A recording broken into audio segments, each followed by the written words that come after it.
दिन बजट पेश हुआ पार्लियामेंट में और मैं जे.एंड.के के मुतल्लिक बात करूंगा, हमारे लिए तो मायूस-कुन है। जो हम एक्सपेक्ट कर रहे थे कि इस बजट में यहाँ के जो इक़्तिसादी हालात जो बद से बदतर हो गए हैं, उस पे नज़रसानी की जाएगी और उस पे इन्फ्यूजन किया जाएगा, मगर अफ़सोस से कहना पड़ रहा है कि वो दिखने को नहीं मिला। ख़ासकर मैं बात करूँगा जो हमारी रीढ़ की हड्डी है, हॉर्टिकल्चर सेक्टर, और आपको ये भी पता होगा कि हॉर्टिकल्चर सेक्टर में हम कितना नुकसान हुआ हमारे हॉर्टिकल्चरिस्ट का। एक तो हम 2 लॉकडाउन से गुज़र के निकले। पहला तो जब 2019 में जब आर्टिकल 370 एब्रोगेट हुआ और अनकॉन्स्टिट्यूशनली एब्रोगेट हुआ, उसके बाद 1 साल तक हमारा प्रोड्यूस नहीं जा पाया बाहर, वो सारा सड़ गया।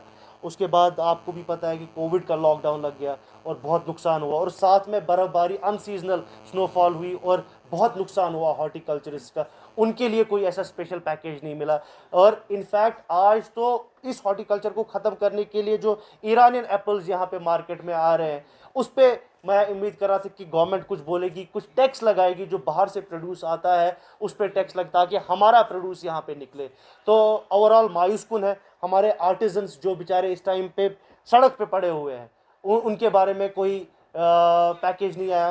खासकर मैं आपको बात करूं, आपने ही रिपोर्ट किया जो हाईएस्ट अनएम्प्लॉयमेंट रेट पूरी कंट्री में जे.एंड.के में 22.6% थी, उसको एड्रेस करने के लिए कोई बात नहीं की गई।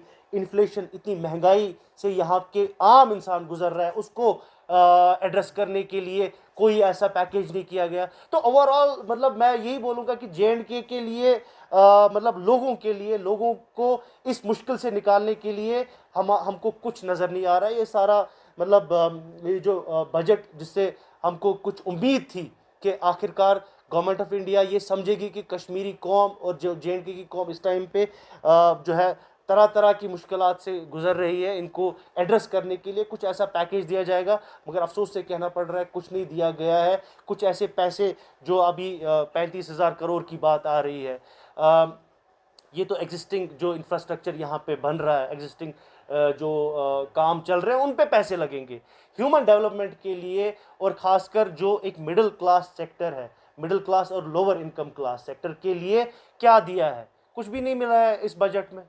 ये सिर्फ बुलंदबाग दावे ही कर रहे हैं। जो ज़मीनी सतह पे जो इनको करना था वो सामने नज़र नहीं आ रहा है। और मतलब हालात बद से बदतर ही है हमारे लोगों के लिए तो इस बजट के नज़रिए से। कल प्रेसिडेंट ऑफ इंडिया ने तुझों तुलानी। दूसरी बात, जो कल इनाग्रल एड्रेस था प्रेसिडेंट ऑफ इंडिया जनाब कोविंद साहब का, उसमें भी वो भी मायूस-कुन था। वो मुझे लग रहा है कि जैसा आपने भी रिपोर्ट किया, मीडिया में भी आया, जो पिछले साल का उनका स्पीच था और इस साल की स्पीच में मुझे कोई फ़र्क नहीं लगी। दूसरी, वो ऐसी चीज़ें गिन रहे थे जो पुरानी सरकारों ने की, चाहे यूपीए ये आप कॉलेजेस, मेडिकल कॉलेजेस की बात करें, वो यूपीए सरकार में बनी। ये टनल्स की बात हुई, ये यूपीए सरकार। सो इनका अपना तो कुछ है नहीं सामने। 80,000 करोड़ की ये तो बहुत बुलंदबाग दावे हो रहे थे, ₹80,000 करोड़ पैकेज की, कहाँ पर है वो? तो वो पैकेज, वो पैसे हमको दिख नहीं रहे हैं। वो पैसा कहाँ गया, किसने खर्च किया, किसने लिया?